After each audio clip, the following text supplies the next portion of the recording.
고린도전서 10장입니다. 인용한 성경은 한글 킹제임스 성경입니다. 1절부터 보도록 하겠습니다. 형제들아, 이제 난 너희가 모르는 것을 원치 아니하노니 이는 우리 조상들이 모두 구름 아래 있었고 모두 바다를 통과하였으며. 고린도전서 10장은 먼저 주의 만찬을 주제로 이야기를 시작합니다. 이 주제는 11장에서도 계속 이어지고 있습니다. 고린도 교회를 성경에 나오는 다른 교회들과 비교해 볼 때 육신적인 교회였기 때문에 바로잡아야 할 것이 아주 많았습니다. 에베소 교회, 골로새, 빌립보, 데살로니가, 그리고 로마 교회 등에 비해서 보면은 상대가 되지 않을 정도로 고린도 교회는 육신적인 교회였습니다. 그래서 바울은 고린도전서 매 장마다 이들이 고쳐야 할 것을 한 가지씩 낱낱이 지적하고 마음에 새기라고 이렇게 충고를 하고 있습니다. 바울이 이 고린도 교회의 잘못된 관행을 하나하나 들춰내고 그런 것들에 대해서 꾸짖고 있는 것을 이미 보았습니다. 고린도 교회에 보낸 이 편지에서 바울이 처음부터 끝까지 뭔가 잘못된 점에 대해서 경고하고 바로잡아 주도록 지금 충고하고 있는 것을 볼 수 있습니다. 이러한 것들 하나하나가 현 시대의 교회들에도 똑같이 경종을 울리고 있습니다. 우리들은 결코 고린도 교회를 닮아서는 절대로 안 됩니다. 모두가 다 이 점을 다짐해야 합니다. 그렇지만 실상을 보면은 오늘날 은사주의자들은 성경을 펼치기만 하면은 제일 먼저 고린도전서로 달려갑니다. 이들은 이 고린도전서에서 바울의 충고를 마음에 새기기 위해서 그렇게 하는 것이 아닙니다. 오히려 그와 반대로 자신들의 잘못된 그런 은사주의를 뒷받침해 줄 만한 구절들을 찾아내려고 고린도전서로 달려갑니다. 은사주의자들은 고린도전서에서도 특히 14장을 아주 좋아합니다. 그렇지만 이들은 14장의 전체 주제를 제대로 이해하지 못하고 있습니다. 아니면은 전체적인 문맥을 무시하고 일부 구절만을 뽑아서 자신들의 주장을 뒷받침하기 위해서 잘못 성경을 쓰고 있습니다. 특히 고린도 교회 성도들은 서로 분열해서 나는 그리스도께 속한다고 주장하고 또 어떤 부류는 바울에게 또는 베드로에게 또는 게바에게 속한다고 하면서 교회 회원들이 갈기갈기 찢겨져서 서로 다투고 있었습니다. 심지어는 자기 아버지의 아내와 음행하는 그런 회원도 있었습니다. 주의 만찬에 참여했던 회원들이 다 함께 모여서 음식을 같이 나누지 못하고 자기들끼리 몇몇 부류가 끼리끼리 모여서 먼저 음식을 먹어치우는 것도 다반사였습니다. 심지어는 술에 취해서 교회에 와서 주의 만찬에 참여하는 자들도 있었습니다. 또 그들은 투덜대기를 좋아하는 버릇이 있었습니다. 이에 대해서도 바울이 경고를 하고 있습니다. 또 그리스도 안에서 누리게 되는 자유를 악용해서 다른 사람을 공격하는 데 쓰는 사람들도 있었습니다. 한마디로 고린도 교회는 육신적인 젖먹이 갓난아기 교회였습니다. 1절부터 보도록 하겠습니다.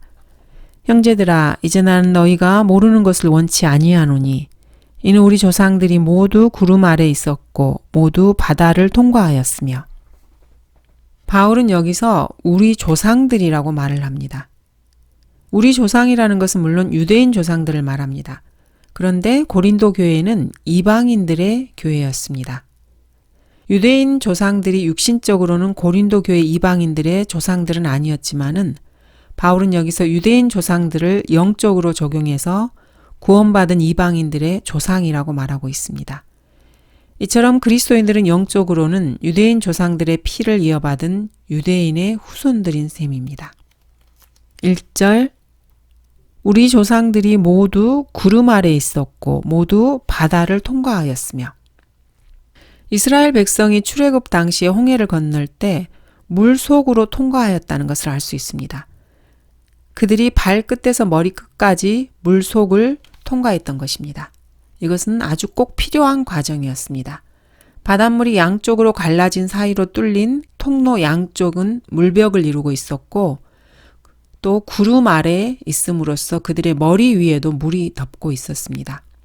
이처럼 이스라엘은 이집트를 탈출할 때 홍해를 건너면서 물 속에 잠겨서 모두 구름과 바다 속에서 모세에게 침례를 받은 것입니다. 세상과 손을 끊고 죄에 대하여 죽고 그리스도 안에서 거듭난 모든 그리스도인들이 침례를 받은 것도 이와 마찬가지입니다. 3절에서 4절입니다. 또 모두 같은 영적 음식을 먹었으며 모두 같은 영적 음료를 마셨다는 것이라.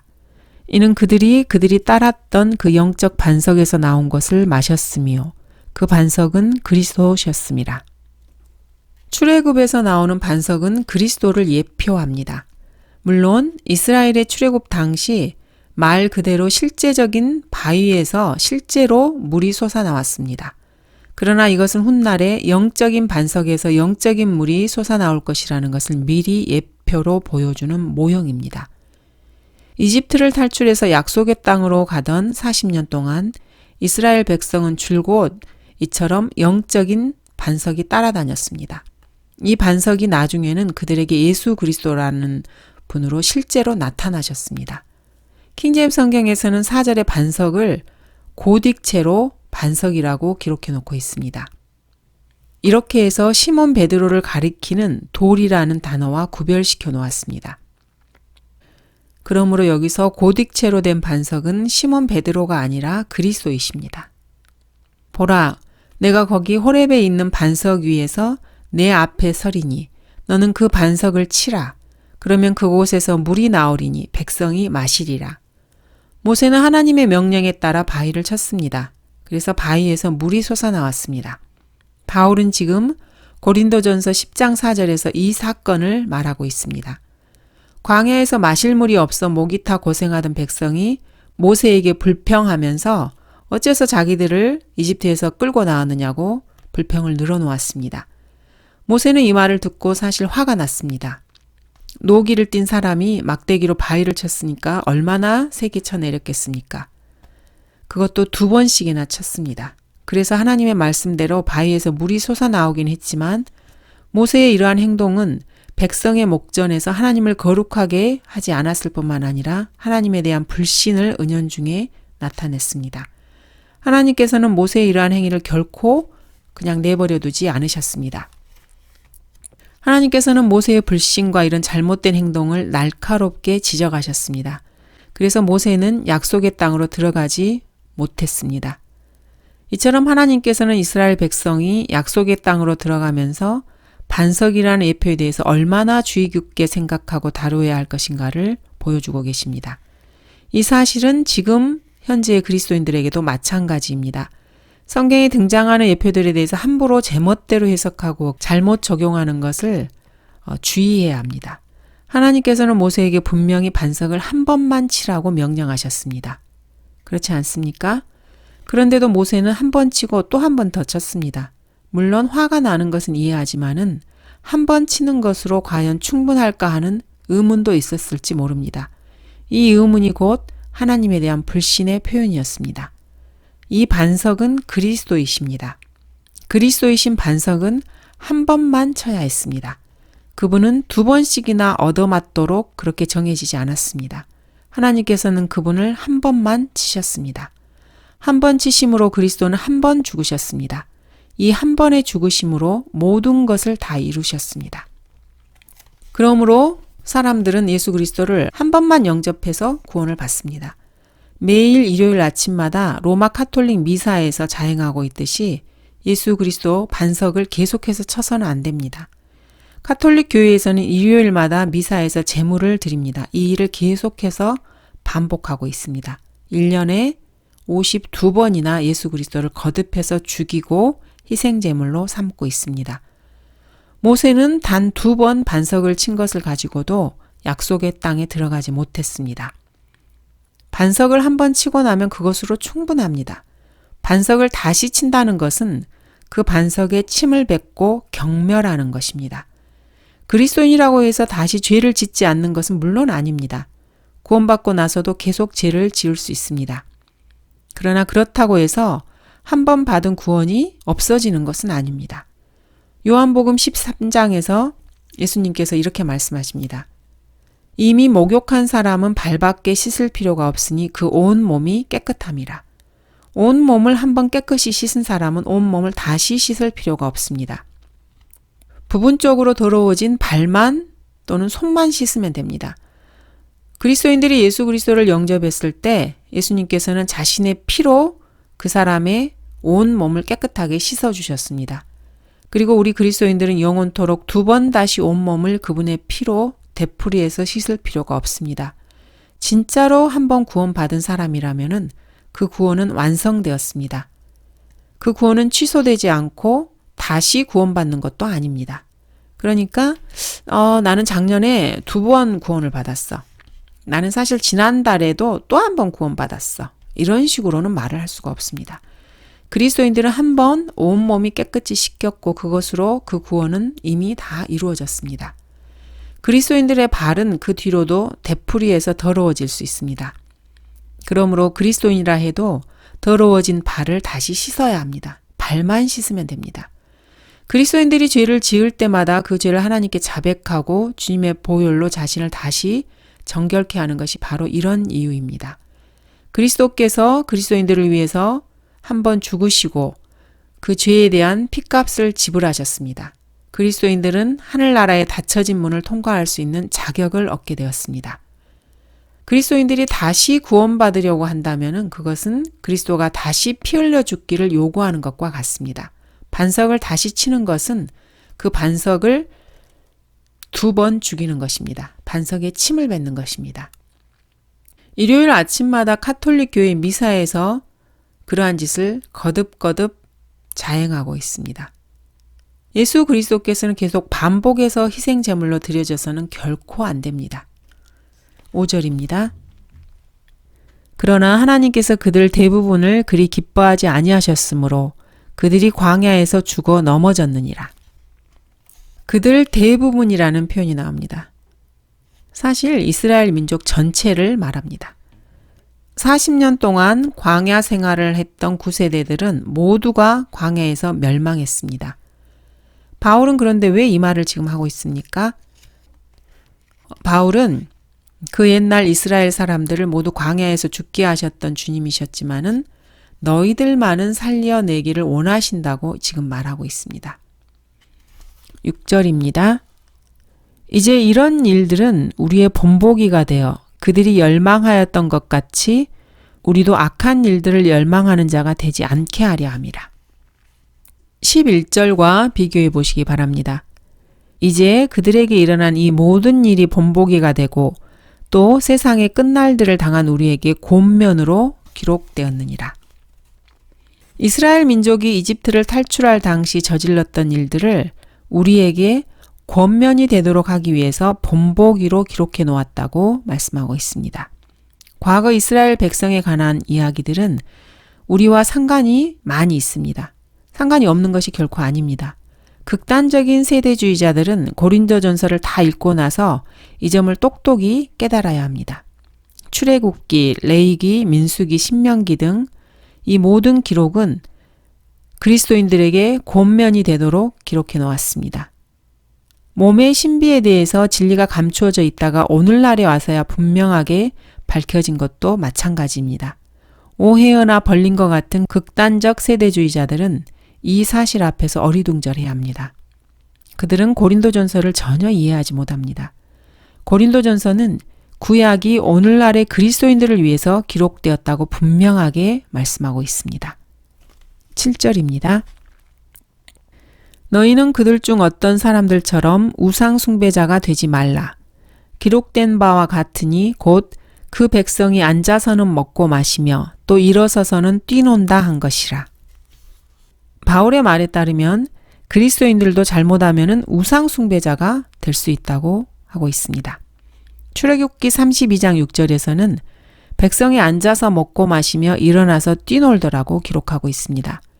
백성이 우상을 만들어 놓고 거기에 번제를 드린 후에 진탕 먹고 마시고 얼싸얼싸 춤을 췄습니다. 왜 이런 기록을 하셨겠습니까? 오늘날의 그리스도인들이 이것을 읽고 본보기를 삼아서 본받지 말라는 것입니다. 오늘날의 그리스도인들에게 왜 이러한 본보기가 필요한 것입니까? 그리스도인들도 얼마든지 이스라엘 백성처럼 우상 숭배자가 될 수 있기 때문입니다. 하나님께서는 그 사실을 아주 잘 알고 계십니다. 8절입니다. 우리는 그들 중 어떤 사람들이 행한 것처럼 음행하지 말자. 그들은 그러다가 하루에 2만 3천 명이 죽었느니라.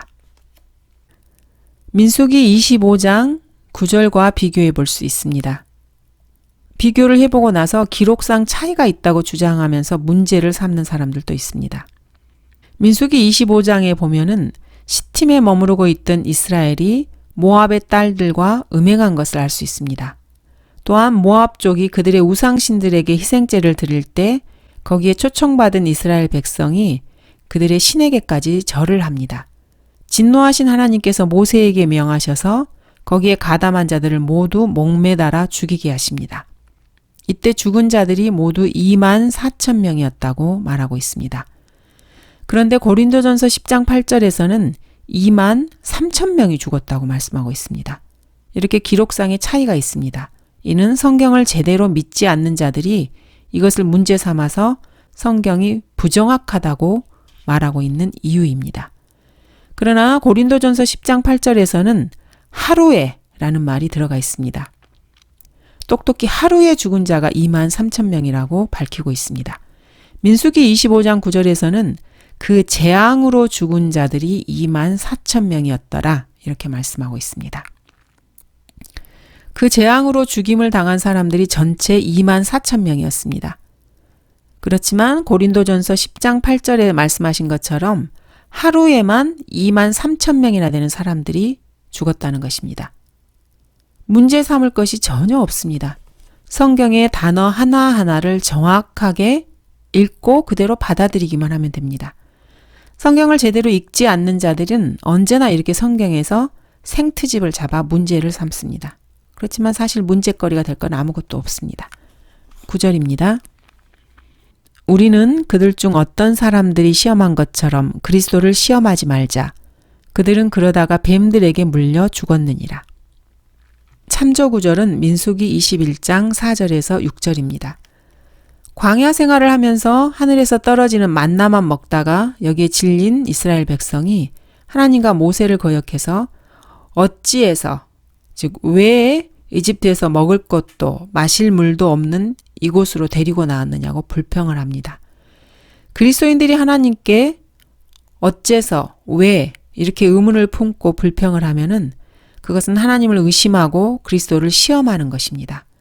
그리스도를 시험하는 그리스도인들은 모든 일에 감사하라는 명령에 순종하지 못합니다. 오히려 그리스도 예수 안에서 너희에 관한 하나님의 뜻, 이 뜻에 거역하는 사람들입니다. 10절입니다. 너희는 그들 중 어떤 사람들이 불평한 것처럼 불평하지 말라. 그들은 그러다가 멸망시키는 자에게 멸망당하였느니라. 민수기 14장을 참고하시기 바랍니다. 하나님은 자신을 시험하고 불평하는 자들을 결코 용납하지 않으십니다. 11절입니다. 이제 그들에게 일어난 이 모든 일이 본보기가 되고 또 세상의 끝날들을 당한 우리에게 권면으로 기록되었느니라. 이스라엘 백성에게 일어났던 이 모든 일, 그들이 하나님을 시험하고 불평하고 음행하고 우상을 숭배했던 이 모든 일들이 현재를 살아가는 우리 그리스도인들에게 본보기가 됩니다. 또 그리스도인들이 이런 짓을 되풀이하지 않도록 권면을 하기 위해서 성경에 미리 기록해 놓았습니다.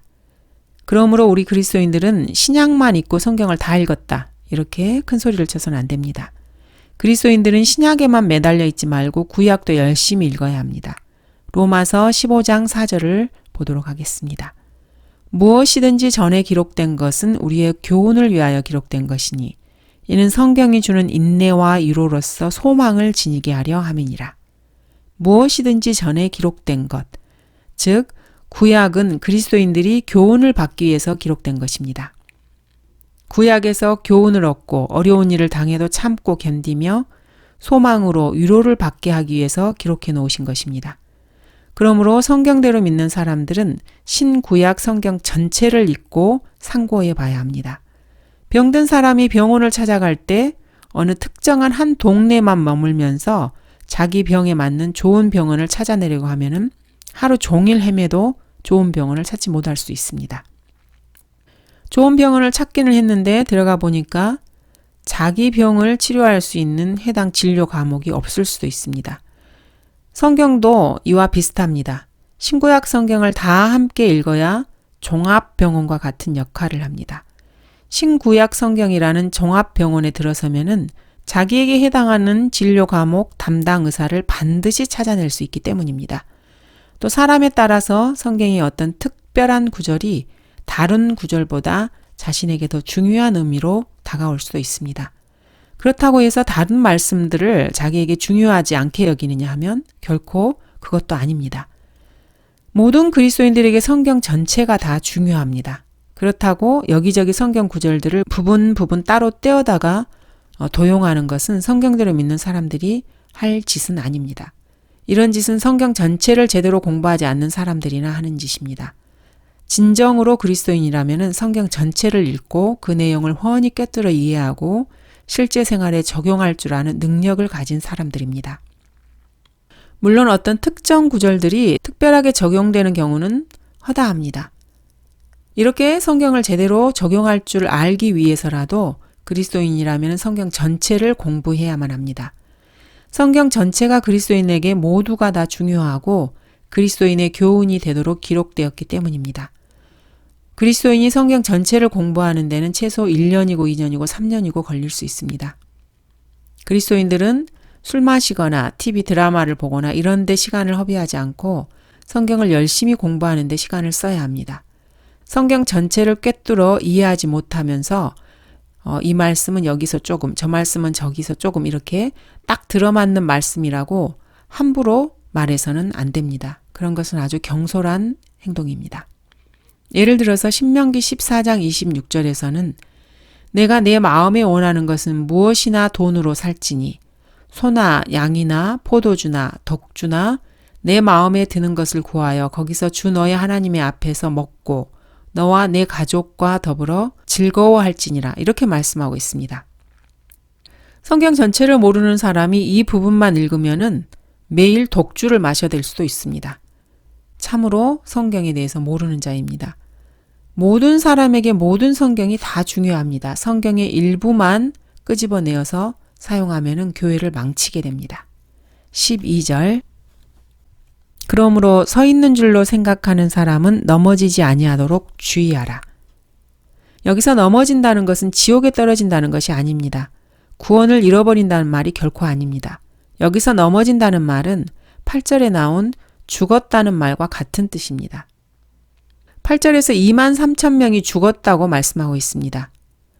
여기서 죽었다는 말을 넘어졌다는 단어로 표현하고 있습니다.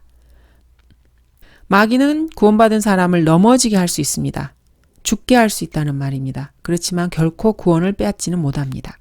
13절 사람에게 흔히 닥치는 시험 외에는 너희가 당한 것이 없나니 하나님께서는 신실하셔서 너희가 감당할 수 있는 것 이상으로 시험을 당하지 않게 하시고 시험을 당하면 피할 길도 마련하셔서 너희로 능히 감당케 하시느니라. 시험이라는 것은 하나님께서 그리스도인들의 믿음을 알아보시기 위해서 주시는 시험입니다. 13절 다시 보겠습니다. 하나님께서는 신실하셔서 너희가 감당할 수 있는 것 이상으로 시험을 당하지 않게 하시고 시험을 당하면 피할 길도 마련하셔서 너희로 능히 감당케 하시느니라. 이 말씀은 꼭 알고 있어야 합니다. 암송할 수 있으면은 암송해야 합니다. 이 구절을 지금까지 소홀히 대했다면 지금이라도 마음속에 깊이 새겨야 합니다. 하나님께서는 그리스도인들에게 크고 작은 시험을 당하게 하십니다. 그렇지만 그 어떠한 크고 작은 시험이라도 능히 빠져나갈 수 있는 길을 반드시 열어놓으십니다. 감당할 수 있는 시험이라는 것은 누구에게나 닥쳐오는 시험을 말합니다. 여러분이 당하는 시험을 저도 당하고 다른 사람도 당합니다. 내가 당하는 시험을 여러분도 당합니다. 그러나 하나님께서는 신실하십니다. 인간은 그렇지 않지만 하나님께서는 신실하십니다. 그래서 그리스도인의 능력으로 도저히 감당할 수 없을 만큼 힘든 고난으로 그리스도인을 시험하지는 않으십니다. 어떠한 시험을 당하더라도 빠져나갈 수 있는 길을 반드시 마련해 놓으십니다. 아니면은 그리스도인의 힘으로 능히 감당해서 나갈 수 있는 정도의 시험만 주십니다. 이 말씀을 조용히 묵상해 보면은 그리스도인들이 생각해 봐야 할 점이 몇 가지 있습니다. 예를 들어서 건물에 화재가 발생했다고 한번 생각해 봅시다. 화재가 나면은 얼른 빠져나갈 수 있는 비상구가 필요합니다. 비상구를 찾지 못하면은 불길에 갇혀서 불타 죽게 됩니다. 이런 종류의 일에 빠지게 되면 그리스도인들은 주여 여기서 빠져나갈 길을 열어주세요. 이렇게 기도도 하지 않고 비상구를 찾는 데만 전념하다가 밖으로 뛰쳐나가서 전혀 생각도 해보지 않고 헤매기만 합니다. 이러다가 오히려 일을 당하기도 합니다. 하나님께서 그리스도인들에게 시험을 주시는 것은 그리스도인들의 믿음을 더욱 경고케 하시기 위함입니다. 시험을 받는 중에는 또 마귀가 그 사람을 미혹하기 위해서 미끼를 던지기도 합니다. 이러한 미끼를 덥석 물었다가는 마귀에게 걸려들어서 헤어나지 못하기도 합니다. 그런 시험도 있습니다. 이런 시험들을 분별하지 못하면 낭패를 당하게 됩니다. 그리스도인들은 시험을 당할 때 서둘러서 주님께 기도해야만 합니다. 주님, 제가 고통을 겪고 있습니다. 제가 문제에 빠졌습니다. 저를 여기서 건져 주십시오. 여기서 빠져나가게 해주세요. 빨리 저를 도와주세요. 하고 기도해야 합니다. 사람이 살다 보면은 마귀의 시험은 참으로 끈질기고 지독하게 나옵니다. 그래서 그리스도인들 스스로 자신의 능력으로 그 시험을 대항한다는 것이 참으로 불가능할 경우가 많습니다. 때로는 순간적인 실수로 그만 악한 일에 빠질 때도 있습니다. 순간적으로 판단을 잘못해서 시험에 빠질 수도 있습니다. 이때가 아주 중요합니다. 이럴 때 서슴지 말고 하나님께 매달려서 거기서 빠져나갈 수 있도록 길을 열어달라고 도움을 요청해야 합니다. 하나님께서는 여기서 벗어날 수 있는 길을 알고 계십니다. 그 길을 가르쳐 주시겠다고 약속하셨습니다. 그 길을 가르쳐 달라고 얼마든지 하나님께 간구할 수 있습니다. 그러면 주님께서는 지체 없이 그리스도인에게 무엇인가를 보여주시며 가르쳐 주십니다. 빠져나갈 길을 보여달라고 주님께 묻고 매달리면은 주님께서는 여기에 그 길이 있어 이렇게 성경을 가리키십니다. 이 안에서 내가 내게 무엇인가를 보여줄게 이렇게 하나님께서는 말씀하십니다. 이럴 때 그리스도인은 이것을 못마땅하게 여기고 그게 아닌데 이렇게 말하기도 합니다. 그러나 주님께서는 내가 길을 가르쳐 달라고 내게 물었잖아. 그 길이 여기 있어. 이렇게 거듭 말씀하십니다. 그러면 우리는 또 그걸로는 해결이 안 돼요. 그걸로는 안 된다니까요. 이렇게 오히려 하나님께 대들기도 합니다. 그러면 주님께서는 내가 감히 지금 누구에게 그걸로 된다 안 된다 하는 것이냐. 이것이 바로 내가 빠져나갈 비상구란다. 이렇게 말씀하십니다. 그런데도 우리 그리스도인들은 그것이 못내 마음에 들지 않아서 고개를 그냥 돌려버립니다. 그리고 더 이상 주님께 도움을 요청하지 않고 자기 힘으로 뭔가를 찾아내려 합니다. 그리고는 진흙창 속에 그대로 뭉개고 앉아 있습니다. 그리스도인들이 시험에 빠져서 허우적거리다가 하나님께 탈출구를 열어달라고 간구를 했습니다. 그래서 주님께서는 그 탈출구를 가르쳐 주셨습니다. 그렇다면 우리는 주님께서 가르쳐 주신 그 탈출구를 통해서 빠져나오는 것이 마땅하지 않겠습니까? 성경에는 기본적으로 3가지 종류의 시험이 나옵니다. 하나는 육신의 정욕과 안목의 정욕과 생의 자랑이 되는 이 세상의 모든 것의 마음을 빼앗기게 되는 종류의 시험입니다. 또 하나는 예수께서 마귀에게 받으셨던 종류의 시험입니다. 또 다른 하나는 먹음직하고 보기에도 좋고 현명하게 할 만큼 탐스러운 나무와 관련되는 그런 시험입니다. 이 3가지의 기본적인 시험들을 이겨내는 방법도 각기 3가지 다른 원칙이 있습니다. 첫 번째 시험은 하나님께 도움을 요청하더라도 주님께서는 너 스스로가 해결하라. 이렇게 응답하시기 때문에 자기 스스로 해결을 해야만 합니다. 두 번째, 예수님께서 받으셨던 그런 시험 같은 경우에는 그리스도인이 할 수 있는 일이라고는 아무것도 없습니다. 오직 하나님께서 도와주셔야만 모든 것이 해결됩니다. 하나님의 도우심만으로 해결하는 방법입니다. 세 번째는 잘못된 일에 손을 댄 후에 그 뒤로 전적으로 마귀가 알아서 처리해 주도록 맡기는 수밖에 없는 그런 시험입니다. 시험에서 벗어나기 위해서 하나님께서 제시하는 방법인지 마귀가 제시하는 방법인지 혼동될 수도 있습니다. 따라서 그리스도인들은 문제 해결책을 제시하는 그 영이 어떤 영인지 분별을 해야만 합니다. 영을 분별하는 방법은 그렇게 어렵지는 않습니다. 문제 해결 방법이 육신적인 방법인지 영적인 방법인지를 따져보면은 금방 그 영을 시험할 수 있습니다. 그러므로 기도하시기 바랍니다. 기도 가운데 영들을 분별하도록 하십시오. 기도 가운데 마음속에 들려오는 응답이 육신적인 것이면은 그것은 마귀가 응답하는 것입니다. 영적인 것이면 하나님께서 응답하시는 것입니다. 인간이 죄를 짓고 마귀에게 예속되어 산 지 6,000년의 시간이 지금 흘렀습니다. 마귀는 여러분의 마음속이나 여러분이 처한 상황을 여러분보다도 더 잘 알고 있습니다. 여러분들이 입으로나 마음속으로 은밀하게 셋째 하늘에 계신 하나님과 이렇게 접촉하려고 시도한 끝에 여러분과 하나님 사이에 어떤 영적인 교류가 이루어지게 되면은 이때는 마귀도 그거를 금방 알아채고 방해합니다. 그렇다고 하나님의 도움을 간구하기 전에 자기 힘으로 스스로 책임지고 이겨내도록 원칙이 세워진 시험에 대해서까지 그 책임을 마귀에게 돌려서는 안 됩니다. 책임을 마귀에게 돌리는 것은 무책임한 일입니다. 자기 스스로 해결해야 하는 시험이라고 해서 주님께 기도조차 할 필요가 없다. 이런 말은 결코 아닙니다. 예를 들어서 여러분이 지금 담배를 끊으려고 마음먹는다고 생각해 보시기 바랍니다. 이럴 때 주님, 이 나쁜 습관에서 벗어날 수 있도록 도와주세요. 이렇게 기도하지 않고 참으로 얼마나 빨리 담배를 끊을 수 있을 것 같습니까? 여러분의 육신을 지배하고 있는 것은 마귀입니다. 여러분이 마귀와 싸우려면 주님의 도움이 꼭 필요합니다. 주님의 도움 없이는 마귀와 싸울 수 없습니다. 사람이 자신의 능력으로 해결해야 하는 시험으로 대표적인 것들이 무엇인지 아십니까? 예를 들어서 섹스, 돈, 마약, 술, 이 네 가지입니다. 이 네 가지 시험에서 벗어날 수가 없으면은 주님께 서슴지 말고 외치면서 기도하시기 바랍니다. 이런 것과 관련된 시험에서 자기 혼자의 힘으로 해결할 수 없는 상황은 얼마든지 있습니다. 이럴 때는 하나님을 향해서 도움을 구하십시오. 그렇지만 그렇게 한 다음에 이러한 시험들은 우리들 스스로의 힘으로 이겨내야만 합니다. 사실 이러한 시험들은 마귀에게 사로잡혀서 어쩔 수 없이 빠져드는 그런 시험이 아닙니다. 자신의 책임을 마귀에게 돌릴 수는 없습니다. 러크만 목사님께서도 한때 구원받기 전에 술을 마셨습니다. 그리고 담배도 피웠습니다. 술을 끊기로 결심한 지 약 24시간 만에 술을 끊었습니다. 그리고 담배도 일주일 만에 끊었습니다.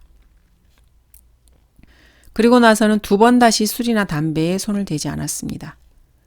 러크만 목사님께서도 욕설이나 빌어먹을, 젠장 이런 점잖지 못한 말을 내뱉는 버릇도 있었습니다.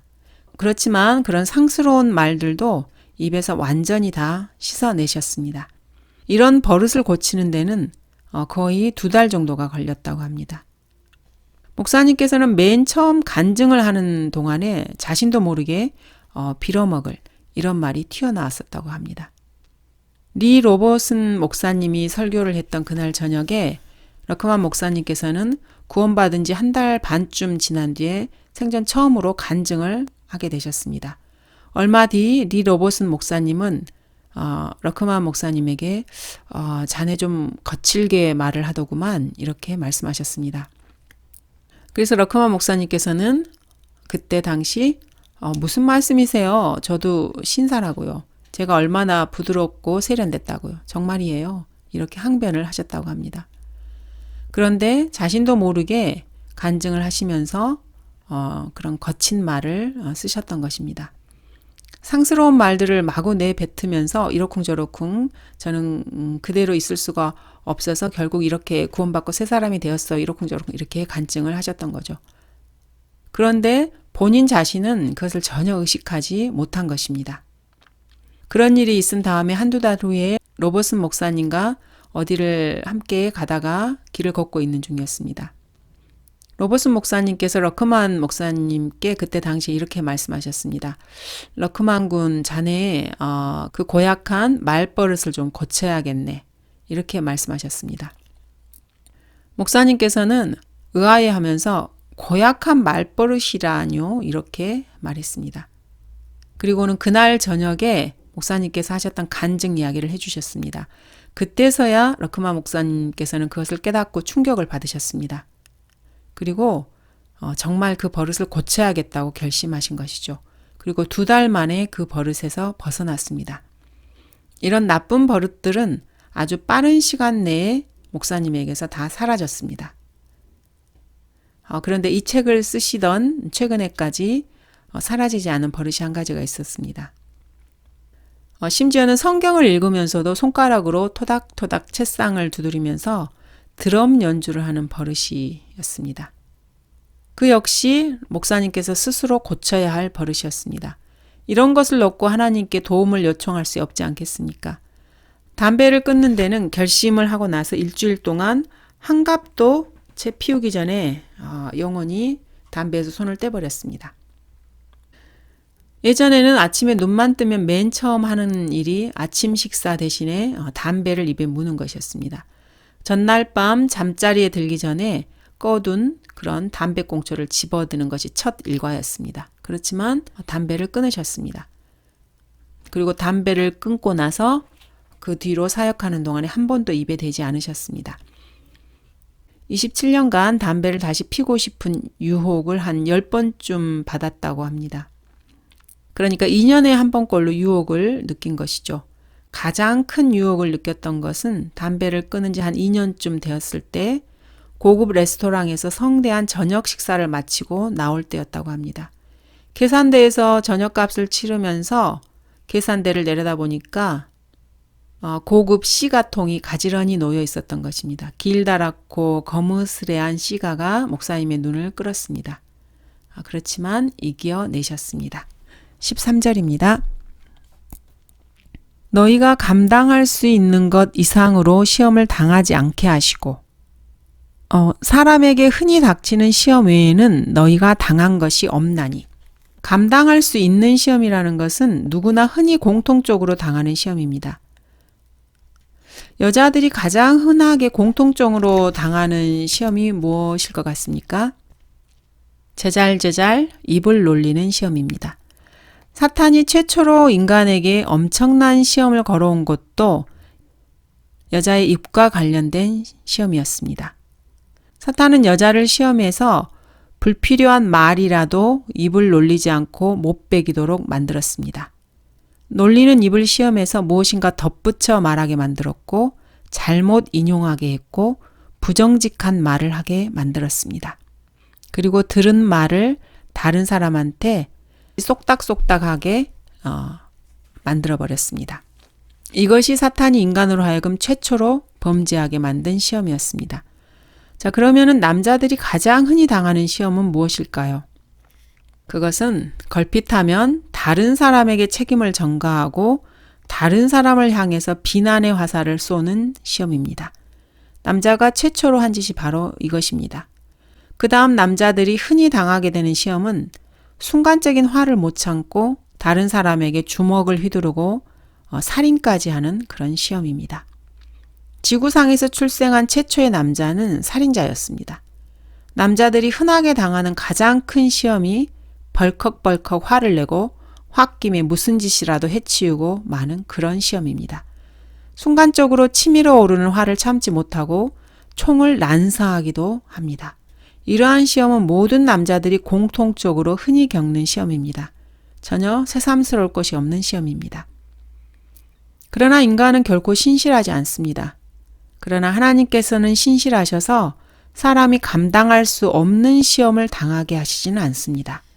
시험을 당하더라도 거기서 빠져나갈 수 있는 비상구도 마련해 놓으십니다. 이 구절은 바로 이 점을 가르치고 있습니다.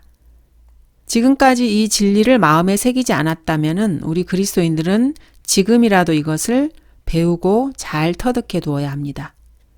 이것을 모르면 결코 승리할 수 없기 때문입니다. 우리가 축복하는 이 축복의 잔은 그리스도의 피의 교제가 아니며 우리가 떼는 이 빵은 그리스도의 몸의 교제가 아니냐. 로마 카톨릭은 자신들의 미사 의식에서 이 말씀을 근거 구절로 내세우며 변명을 합니다. 하지만 이 구절은 고린도전서 11장 27절과 같이 읽어야 합니다. 그러므로 누구든지 합당치 않게 이 빵을 먹고 주의 이 잔을 마시는 자는 주의 몸과 피에 대해 죄를 짓는 것이라. 그리고 11장 29절도 읽어야 합니다. 이는 주의 몸을 분별하지 못하고 합당치 않게 먹고 마시는 자는 자신의 저주를 먹고 마시는 것이기 때문이라. 이 두 구절을 함께 읽고 그리스도의 피와 몸의 교제를 나눈다면은 예수 그리스도의 몸을 분별하지도 못한 채 잔을 마시고 빵을 떼지는 않을 것입니다. 왜냐하면 그것이 바로 자신의 저주를 먹고 마시는 꼴이기 때문입니다. 이 축복의 잔은 그리스도의 피의 교제가 아니며 우리가 떼는 이 빵은 그리스도의 몸의 교제가 아니냐. 이 말씀은 사람들이 자주 혼동하는 구절이기 때문에 주의 깊게 읽어야 합니다. 여기서 그리스도의 몸이라는 것은 십자가에 달려 돌아가신 그분의 실제 몸을 말하는 것이 아닙니다. 이 축복의 잔은 그리스도께서 십자가에서 흘리신 실제 그리스도의 피가 아닙니다. 우리가 떼는 이 빵도 십자가에 달려 돌아가신 실제 그리스도의 몸이 아닙니다. 갈보리에서 흘리셨던 실제적인 피는 사실 땅으로 흘러내렸습니다. 이 축복의 잔은 그리스도의 피의 교제라고 하고 있고 이 빵은 그리스도의 몸의 교제라고 말씀하십니다. 그러므로 우리 많은 사람이 한 빵이요 한 몸이라고 말씀하십니다. 한 빵이요 한 몸이라는 것은 실제 그리스도의 몸을 가리키는 것이 아닙니다. 그런데도 로마 카톨릭에서는 실제 그리스도의 몸이요 실제 피라고 여기고 먹고 마시고 있습니다. 그것도 일요일마다 오전 11시가 되면은 그렇게 합니다. 자신의 저주를 먹고 마시는 꼴입니다. 17절은 그리스도의 몸이 십자가에 달렸던 실제 몸이 아닙니다. 믿는 자들이 그리스도 안에서 형성하는 새롭게 태어난 몸을 말합니다. 우리 많은 사람이 한 빵이요, 한 몸이기 때문이며 우리가 모두 그 한 빵에 참여하기 때문이라. 이 한 빵은 실제적인 그리스도의 몸이라고 생각해서는 안 됩니다. 로마 카톨릭 미사에서 빵을 먹는 행위는 한 빵에 참여하는 것이 아니라 그리스도의 시체를 먹는 것과 같습니다. 따라서 합당치 않게 먹고 마시며 주의 몸과 피에 죄를 짓는 것입니다. 주의 만찬은 그리스도의 피의 교제요 그리스도의 몸의 교제입니다. 주의 만찬에 참여하는데 자신이 합당한가 합당하지 않은가는 전적으로 그 사람의 양심에 달려있는 문제입니다. 자신이 합당하지 않다고 생각하면 먼저 자신을 성결케 해야 합니다. 그러므로 구원받은 그리스도인이라 해도 자신이 다니는 교회에서 어느 주일날 주의 만찬을 하는지 알고 적어도 토요일 저녁에는 자신을 돌아보고 죄를 자백하고 그리스도의 보혈로 자신을 정결케 하고 진리의 말씀으로 자신이 주의 만찬에 합당하도록 준비를 시켜야 합니다. 그러나 이 지식은 사람마다 있는 것이 아니기에 어떤 사람들은 우상에게 바쳐진 것으로 알고 지금까지 우상에 대한 양심을 가지고 먹으므로 그들의 약한 양심이 더러워졌느니라고 말씀하십니다. 로마 카톨릭 교회에서는 10장 16절의 말씀을 잘못 사용해서 자신들이 하는 성체 성사를 정당화시키고 있습니다. 그렇게 해서 하나님의 말씀에 대한 지식을 갖추지 못한 사람들의 양심을 제멋대로 짓밟고 참된 그리스도의 신앙을 무너뜨리고 있습니다. 참으로 가증스러운 짓입니다. 그리스도인의 재산과 돈과 가족을 제 마음대로 통제할 수 있는 공산주의 국가에서도 그리스도인의 양심만은 마음대로 통제하지 못합니다. 그런데도 카톨릭 교회는 여러분의 양심까지 통제를 합니다. 그들은 빵을 주면서 그것이 그리스도의 몸이니까 받아 먹으라고 강요를 합니다. 정말로 그것이 그리스도의 몸이라면은 그리스도인들은 먹을 수가 없습니다. 구원받은 우리는 주의 식탁에서 성도들과 함께 빵을 떼고 잔을 마시면서 그리스도의 몸과 피를 기억하고 기념할 뿐입니다. 그 이상도 그 이하도 아닙니다. 감사합니다.